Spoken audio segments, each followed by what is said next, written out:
Hai semuanya, hari ini kita akan belajar mengenai TKP atau tes karakteristik pribadi. Setelah sebelumnya kita sudah bahas nih di 5 video terakhir mengenai tes wawasan kebangsaan. Nah, walaupun jadwal untuk seleksi CPNS dan juga P3K belum juga dirilis, kita harus tetap belajar ya teman-teman. Oke, tanpa berlama-lama lagi, ayo langsung kita ke soal-soalnya. Soal yang pertama, Anda adalah petugas pencatat meter listrik yang bekerja dengan mendatangi rumah pelanggan PT Perusahaan Listrik Negara. Pada saat Anda mencatat meter listrik di salah satu rumah warga, Anda melihat ada kabel listrik yang terkelupas karena digigit tikus. Yang akan Anda lakukan? A. Memberitahu pemilik rumah jika ada kabel yang terkelupas dan menawarkan untuk menutupnya dengan pelindung kabel listrik. B.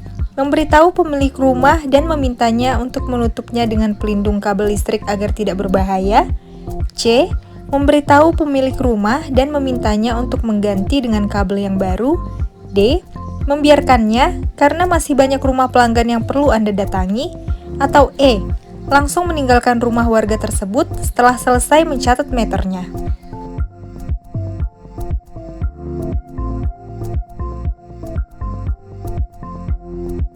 Jawaban yang paling tepat adalah opsi A. Memberitahu pemilik rumah jika ada kabel yang terkelupas dan menawarkan untuk menutupnya dengan pelindung kabel listrik. Nah, untuk poin jawabannya teman-teman, yang tertinggi adalah opsi A dan yang terendah adalah opsi E. Pembahasannya, ini topiknya berorientasi pada pelayanan. Indikatornya, memberikan bantuan kepada penerima layanan dengan segera.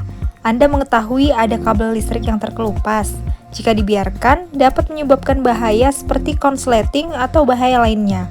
Untuk itu, Anda perlu memberitahukan kepada pemilik rumah dan menawarkan untuk membantu menutupnya agar tidak berbahaya. Berikutnya, Anda merupakan seorang polisi senior di unit Anda. Pada saat melaksanakan tugas operasi gabungan untuk menertibkan protokol kesehatan di perbatasan kota, Anda melihat rekan Anda yang lebih muda beradu argumen dengan salah satu pengguna jalan. Setelah Anda hampiri, ternyata pengguna jalan tersebut tidak terima karena diberhentikan dengan tidak sopan dan kunci kendaraannya diminta secara paksa oleh rekan Anda. Sikap Anda? A. Meminta maaf dan langsung mempersilahkannya melanjutkan perjalanan. B. Minta maaf dan memohon untuk memaklumi anggota unit Anda yang masih baru pertama bertugas. C.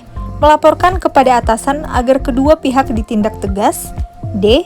Minta maaf dan memperlakukan pengguna jalan tersebut dengan sopan dan tetap memeriksa kelengkapan pelindung diri seperti masker dan kelengkapan surat-surat kendaraannya. Atau E. Minta maaf, kemudian mendampingi rekan Anda dalam memeriksa kelengkapan pelindung diri dan kelengkapan surat kendaraan. Tidak lupa menegur rekan Anda agar lebih sopan dan ramah kepada pengguna jalan.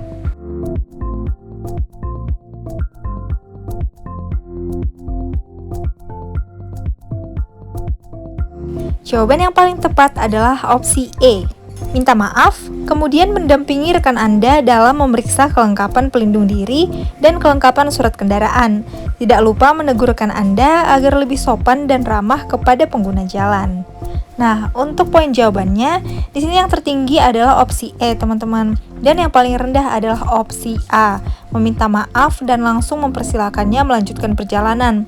Pembahasannya, ini topiknya berorientasi pada pelayanan.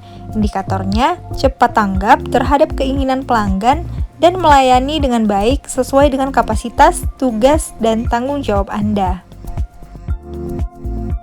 Soal berikutnya, Anda merupakan seorang kurir yang setiap hari bertugas mengantarkan kiriman barang ke rumah pelanggan. Anda tidak tahu isi dari barang yang Anda antar tersebut. Tugas Anda hanya mengantarkan ke alamat. Suatu hari, Anda dikomplain karena barang yang Anda antar keliru. Bagaimana sikap Anda? A. Mendengarkan dan menjelaskan bahwa Anda hanya kurir yang tugasnya hanya mengantar barang saja. B. Mendengarkan dan memberikan solusi supaya kejadian ini tidak terulang. C. Mendengarkan dan meminta maaf serta bersedia untuk mengantarkan barang yang tepat secepatnya. D. Mendengarkan saja supaya dia merasa dipahami setelah itu tidak perlu melakukan apapun. Atau E. Minta maaf, mendengarkan, dan memberitahu ke atasan Anda jika ada barang yang keliru via telepon.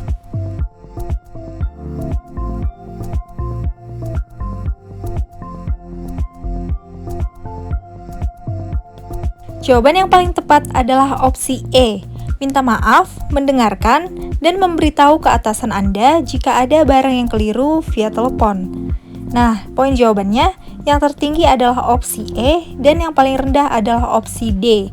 Mendengarkan saja supaya dia merasa dipahami, setelah itu tidak perlu melakukan apapun. Nah, pembahasannya, ini topiknya berorientasi pada pelayanan. Indikatornya harus cepat tanggap dengan keluhan dan sesegera mungkin mencarikan solusi agar pelanggan merasa dilayani. Nah, teman-teman, di sini opsi E yang paling berorientasi pada pelayanan cepat tanggap saat itu juga, dengan langsung mengkonfirmasi via telepon kepada atasan jika barang itu keliru. Setelah itu, barulah kita menunggu untuk melakukan perintah dari atasan kita selanjutnya. Berikutnya, sebuah perusahaan harusnya juga peka terhadap kebutuhan karyawannya. Jangan hanya menuntut untuk bekerja cepat dan tepat, tapi juga mengerti permasalahan dari karyawan. Contohnya saja seperti isu kesehatan yang sedang marak di masa pandemi ini, sehingga tidak sedikit karyawan yang harus bekerja dari rumah. Menurut Anda, sikap apa yang perlu diambil perusahaan untuk melindungi karyawannya di masa pandemi ini? A. Perusahaan bisa memberikan perhatian yang lebih besar kepada karyawan. B. Perusahaan bisa menyediakan fasilitas kebersihan dan kesehatan yang layak dan sesuai dengan protokol kesehatan yang telah ditetapkan. C. Perusahaan bisa memberikan cuti dan tunjangan kepada karyawan yang sakit. D. Perusahaan bisa memfasilitasi karyawannya dengan vaksinasi mandiri yang ditanggung perusahaan dan menerapkan protokol kesehatan di perusahaan. Atau E. Perusahaan bisa merumahkan karyawan yang sudah tua karena rentan terkena virus dan merekrut karyawan baru yang lebih muda dan tahan virus.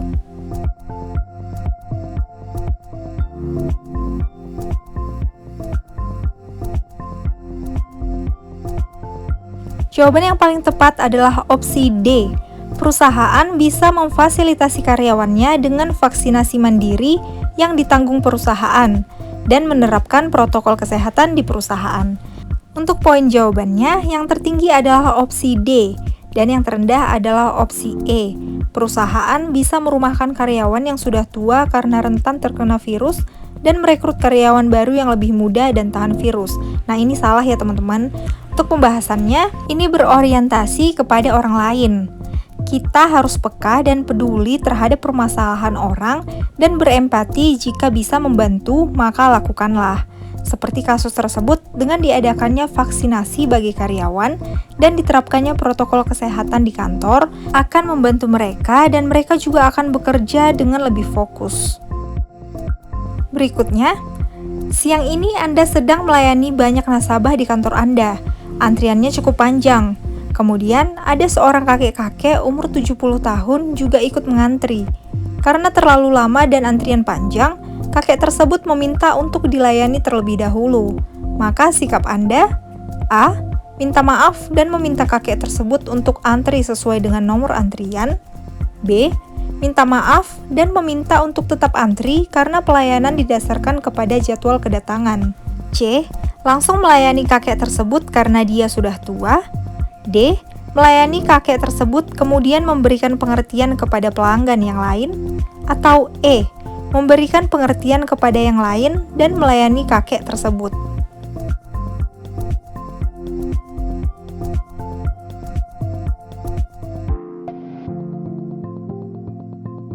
Jawaban yang paling tepat adalah opsi E. Memberikan pengertian kepada yang lain dan melayani kakek tersebut. Di sini poin jawabannya yang tertinggi adalah opsi E dan yang terendah adalah opsi B. Minta maaf dan meminta untuk tetap antri karena pelayanan didasarkan kepada jadwal kedatangan. Pembahasannya, ini topiknya berorientasi pada pelayanan. Kita harus memberikan pelayanan yang baik, cepat, dan berorientasi pada kepuasan pelanggan.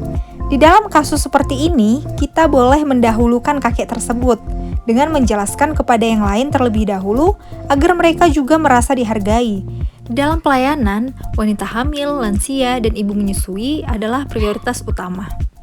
Nah, di sini opsi D poinnya lebih rendah karena apa? Dia melayani kakek tersebut lebih dulu, kemudian memberikan pengertian kepada pelanggan. Jadi yang benar itu yang E ya, memberikan pengertian dulu kepada pelanggan lain, kemudian melayani kakek tersebut. Oke, sekian dulu teman-teman. Semoga videonya bermanfaat dan kita semua semakin semangat lagi belajarnya. Teman-teman juga jangan lupa komen di bawah ya, berapa skor yang kalian dapat. Semoga nanti aku bisa bikin part kedua dari tes karakteristik pribadi ini. Terima kasih buat teman-teman yang udah nonton. Jangan lupa like, comment, share, subscribe, dan nyalakan lonceng notifikasinya. See you on my next video. Bye-bye!